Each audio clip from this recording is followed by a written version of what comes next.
Hello and welcome to the YouTube channel of Friends Arts. Today again we have writing task 2 an essay, latest topic.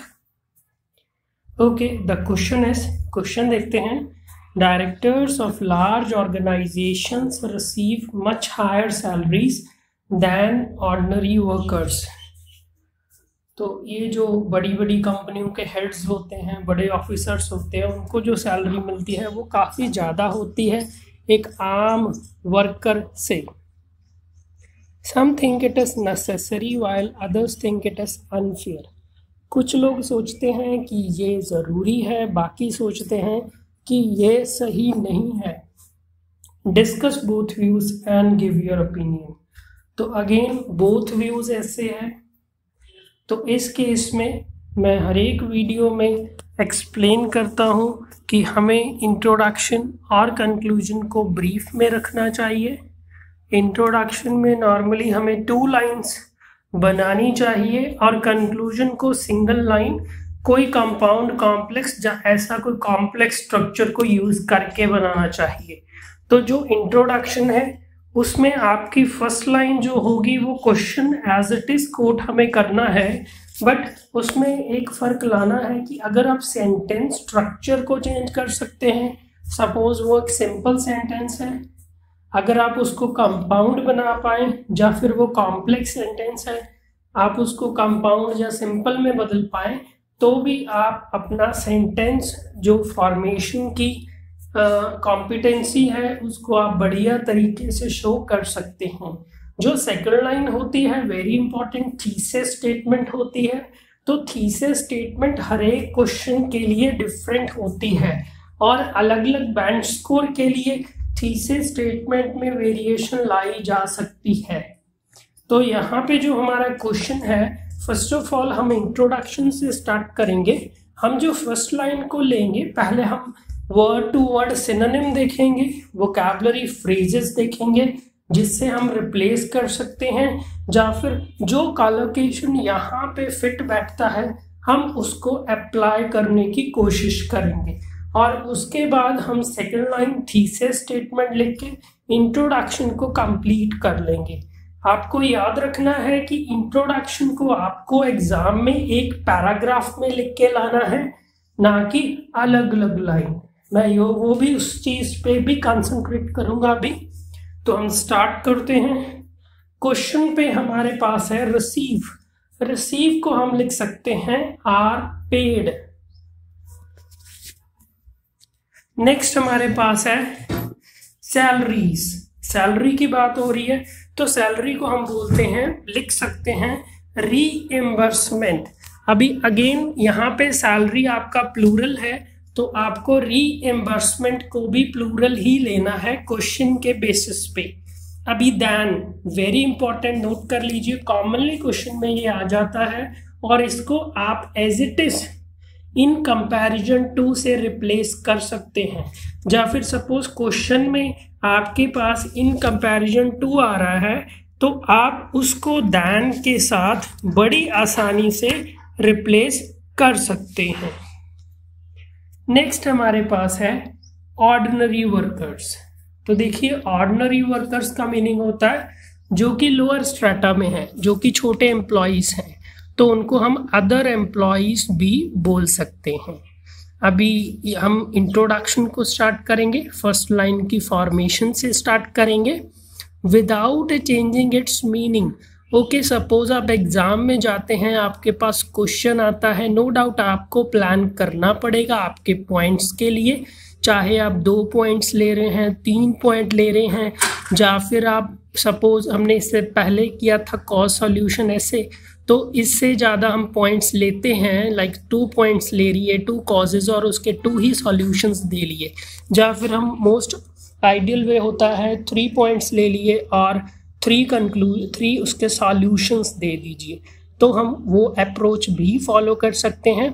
But आप planning से पहले no doubt आप question मिलते सार अपना introduction complete कर सकते हैं, क्योंकि आप सिनोनिम को यूज़ करके, कॉलोकेशन को यूज़ करके फर्स्ट लाइन लिख लेंगे और अगर आप मेरी सारी वीडियोस को अच्छी तरह से फॉलो करेंगे तो आप थीसिस स्टेटमेंट आसानी से सीख जाएंगे, हर एक क्वेश्चन के लिए डिफरेंटली। तो वो आसानी से आप इंट्रोडक्शन को इवन कि आप प्लानिंग से पहले इसको कर सकते हैं, और वो आप में कॉन्फिडेंस जनरेट करेगा कि मैं टाइम मैनेजमेंट कर सकता हूँ या कर सकती हूँ, क्योंकि मैंने already more than 50 to 60 words cover कर लिए हैं, जो कि 1/5 होगा अगर आप 250 to 60 to 70 वर्ड्स के लिए जा रहे हैं राइटिंग टास्क 2 एसे में। तो चलिए शुरू करते हैं। First line, top notch officials. तो जो बड़े ऑफिसर्स होते हैं हम उनको बोलते हैं टॉप नॉच ऑफिशियल्स। तो यहाँ यहाँ पे हमारे पास हमको फर्स्ट लाइन हमने कर ली है, top notch officials of multinational companies are paid higher reimbursements in comparison to other employees. अब जब भी आप एक्चुअल एग्ज़ाम में इस लाइन को कंप्लीट कर लेते हैं तो एक बार ज़रूर क्वेश्चन से कंपेयर कीजिए, ताकि आपने कहीं पे मीनिंग को चेंज तो नहीं कर दिया। बिकॉज अगर सपोज़ आपने मीनिंग को ही चेंज कर दिया तो इंट्रोडक्शन लिखने का कोई फ़ायदा नहीं हुआ। उससे अच्छा तो आप क्वेश्चन को ही कोट कर देते।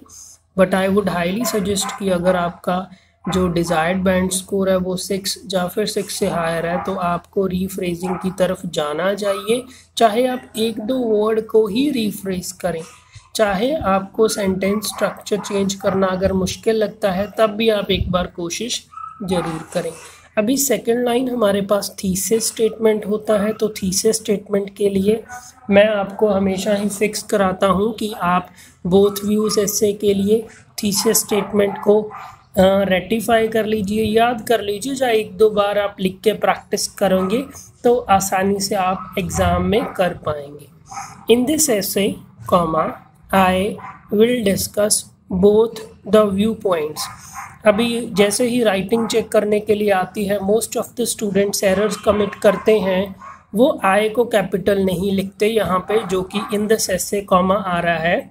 तो वो आई को कैपिटल नहीं लिखते क्योंकि उनको ये अंडरस्टैंडिंग नहीं होती कि ये जो हम आई लिख रहे हैं वो हम फर्स्ट पर्सन सिंगुलर के लिए लिख रहे हैं। तो फर्स्ट पर्सन सिंगुलर को वैल्यू दी जाती है, इसलिए आई को कैपिटल में रखा जाता है हमेशा ही, इर्रिस्पेक्टिव कि वो स्टार्टिंग में आ रहा है, सेंटेंस के बीच में आ रहा है जैसे कि यहाँ पे, या फिर बिल्कुल एंड में आ रहा है। तो मैं इस पे बहुत ज़्यादा स्ट्रेस करता हूँ, मैं स्टूडेंट्स को गाइड करता हूँ कि आप इस चीज़ को अच्छी तरह से फॉलो करें। अभी हम कंप्लीट आपका इंट्रोडक्शन ले लेंगे, जो कि इसके लिए आप लिख के आ सकते हैं और एक बहुत ही अच्छे बैंड स्कोर की उम्मीद कर सकते हैं। Top notch officials of multinational companies are paid higher reimbursements in comparison to other employees.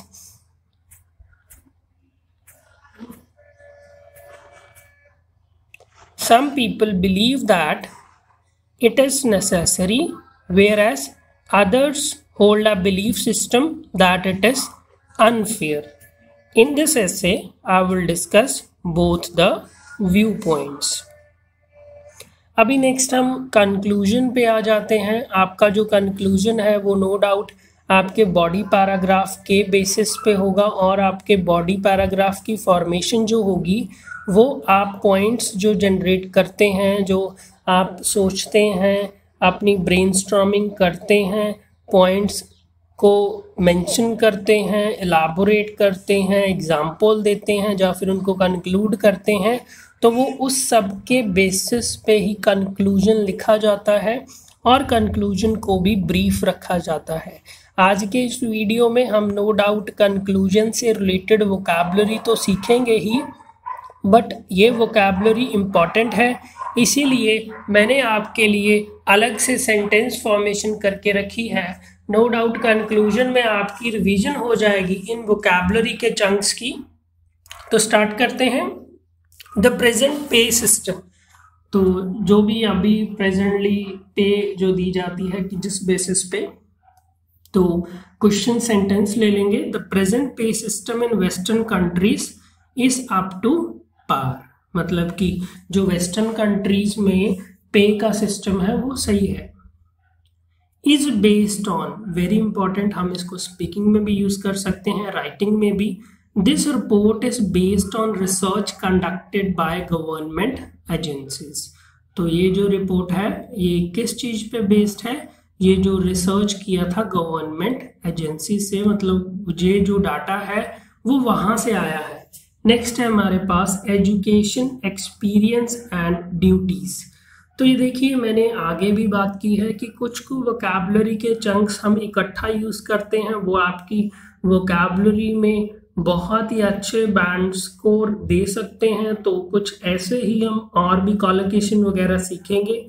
तो यहाँ पे हम इसका सेंटेंस बनाएंगे, these days employees take into consideration their education, experience and the duties performed at their previous job before hiring. So these days employees take into consideration the education, experience and the duties performed at the previous job before hiring an employee. Next है हमारे पास performed eight. Okay, कुछ को verbs के बाद हम specific propositions को use करते हैं, तो उसको एज इट इज याद करना आपके लिए बहुत ही ज्यादा हेल्पफुल हो सकता है। जैसे कि यहाँ पे परफॉर्म्ड एट सेंटेंस देख लेंगे, it is not uncommon these days for employees to take into consideration their education, experience and the duties performed at their previous jobs before hiring. तो यहाँ पे performed at corrected, performed at, it is not common these days for employers to take into consideration the education, experience and the duties performed at the previous job before hiring an employee. Next है हमारे पास justifies. Justify का मतलब as a proof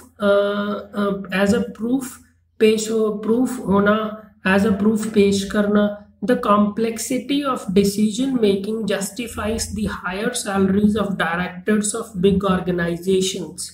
अभी यहाँ पे आपको एक हिंट मिल गई, एक पॉइंट मिल गया जिससे आप बीपी जनरेट कर सकते हैं इस क्वेश्चन के बेसिस पे, कि जो डिसीजन मेकिंग वो जो अपर स्ट्राटा के होते हैं, जो टॉप नॉच ऑफिशियल्स होते हैं, जो हायर ऑफिशियल्स होते हैं ऑर्गेनाइजेशन में, उनका काम होता है कि वो बड़े बड़े डिसीजन लेते हैं।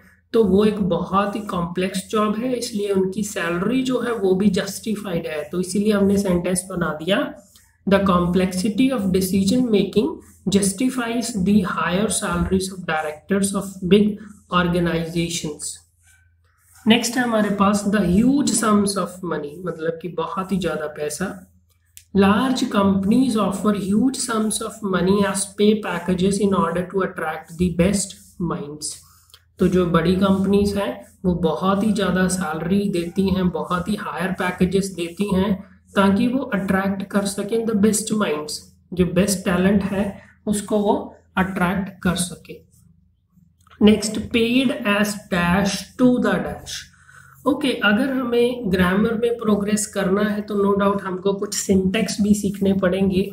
सिंटेक्स ऐसी चीजें होती हैं जैसे कि हम स्ट्रक्चर ले लेते हैं और उसमें हम वोकैबुलरी को फिट कर देते हैं। नो डाउट वोकैबुलरी अगर आपको आती है बट आप ग्रामर में वहां पे कहीं प्रपोजिशन की मिस्टेक कर रहे हैं तो आपके अच्छा बैंड स्कोर नहीं आ सकेगा। तो यहाँ पे हम लेंगे, इसको अप्लाई करके देखेंगे, companies pay bonuses to high performing employees to motivate them.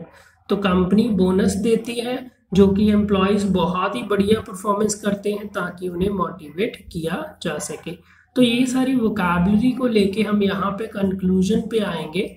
तो कंक्लूजन में जो फर्स्ट थिंग मैं अपने स्टूडेंट्स को टीच करता हूँ जब भी उनकी ओरिएंटेशन क्लास होती है या डेमो क्लास होती है, तो मैं फर्स्ट थिंग टीच करता हूँ कि नो डाउट कंक्लूजन के लिए आप मल्टीपल कनेक्टर्स को यूज़ कर सकते हैं, बट आप कभी भी मल्टीपल कनेक्टर्स ना यूज़ कीजिए। आप एक अपने टीचर से सजेशन लेके एक जो कनेक्टर है उसको आप पेट कर लीजिए, उसको आप फिक्स कर लीजिए, क्योंकि आप एग्जाम में एक ही ऐसे लिखने वाले हैं, 2-3 ऐसे नहीं लिखने वाले।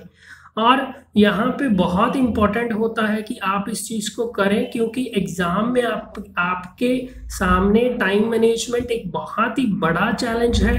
तो उसको ओवरकम करने के लिए आप अगर कुछ समय बढ़िया तरीके से अगर टाइम मैनेजमेंट कर पाएं तो आप अपना टास्क कंप्लीट ही नहीं कर पाएंगे, बल्कि आप उसको थारली चेक कर पाएंगे।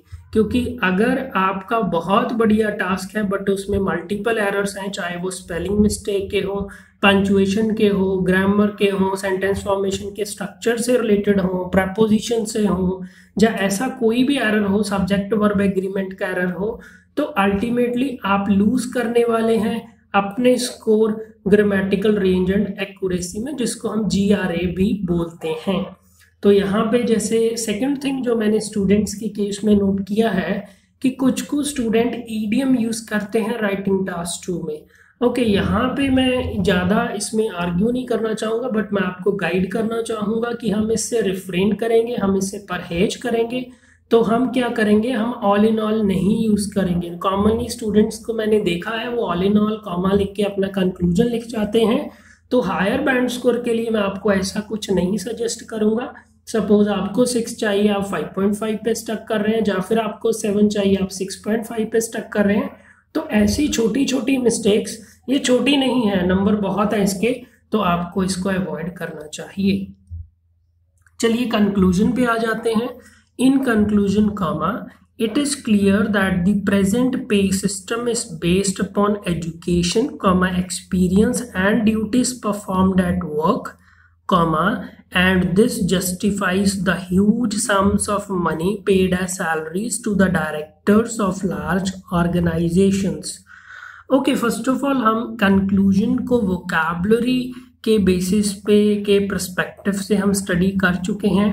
अभी मैं इसके मीनिंग एक्सप्लेन करने के बाद आपको सेंटेंस स्ट्रक्चर की इम्पोर्टेंस समझाऊंगा, और हम देखेंगे कि सेंटेंस स्ट्रक्चर को हम कैसे कंट्रोल करके एक अच्छे बैंड स्कोर की उम्मीद कर सकते हैं। जैसे कि in conclusion comma, it is clear that the present pay system is based upon education, experience, and duties performed at work. अगर आपने यहाँ तक इसको स्टडी किया होगा तो ये आपका एक कॉम्प्लेक्स सेंटेंस बन रहा है। अभी हम कॉमा लगा के स्पेस छोड़ के एंड लगाएंगे, और यहाँ पे हमारा नया सब्जेक्ट आ गया दिस, और नया वर्ब आ गया जस्टिफाइज। तो यहाँ पे हमने इसके साथ देखिए इट इज क्लियर, ये आपका एक इंडिपेंडेंट क्लॉज है, और दैट लगा के आगे आपका डिपेंडेंट क्लॉज बन गया, और हमने कॉमा लगा के एंड लगा के दिस लगा के ये अगेन आपका एक और इंडिपेंडेंट क्लॉज बना दिया। तो जिस सेंटेंस में एक से ज़्यादा इंडिपेंडेंट क्लॉज हो और एक या फिर एक से ज़्यादा डिपेंडेंट क्लॉज हो, हम उस सेंटेंस को कॉम्प्लेक्स कंपाउंड सेंटेंस बोलते हैं। वेरी इंपॉर्टेंट, अगर आप 7+ बैंड स्कोर के लिए सोच रहे हैं, आप ट्राई कर रहे हैं, तो वेरी इंपॉर्टेंट आपको ऐसा स्ट्रक्चर बनाना चाहिए। आपको क्या करना चाहिए, एक पेज पे इसको नोट कर लीजिए और इंटेंशनली ऐसे स्ट्रक्चर को, अपने सेंटेंस को स्ट्रक्चर में अप्लाई करके लिखने की कोशिश करनी चाहिए, और उसके बाद आपको इसको इवैल्यूएशन के लिए अपने टीचर को देना चाहिए। मैं आपको एक और यहाँ पे फैसिलिटी प्रोवाइड कर रहा हूँ कि आप चाहें तो मेरे को एसे राइटिंग के लिए सेंड कर सकते हैं, but it will take time and will cost you money as well. Okay, एक बार फिर से रिवाइज कर लेते हैं आपका कंक्लूजन। तो वेरी इंपॉर्टेंट, यहाँ पे मैंने आपको समझाने की कोशिश की है कि कैसे हम वोकैबुलरी को कंट्रोल कर सकते हैं, कैसे सेंटेंस स्ट्रक्चर को। नो डाउट TF आपका ऑटोमेटिकली कंट्रोल हो जाएगा जब आप बॉडी पैराग्राफ के जो पॉइंट्स लिखेंगे वो अलाइन होंगे आपके क्वेश्चन के बेसिस पे। तो यहाँ पे लेक्सिकल के भी हम ऑलरेडी वोकैबुलरी के डिस्कस कर चुके हैं, GRA के भी डिस्कस कर चुके हैं। CC के आपको नंबर मिल जाएंगे क्योंकि आप प्रॉपरली लॉजिकली कनेक्टर्स को यूज कर रहे हैं, और आप एक अच्छे बैंड स्कोर की राइटिंग में उम्मीद कर सकते हैं। एक बार दोबारा से देख लेंगे आपका conclusion. In conclusion comma, it is clear that the present pay system is based on education, experience and duties performed at work, and this justifies the huge sums of money paid as salaries to the directors of large organizations. Finally, don't forget to like, subscribe and share friends also.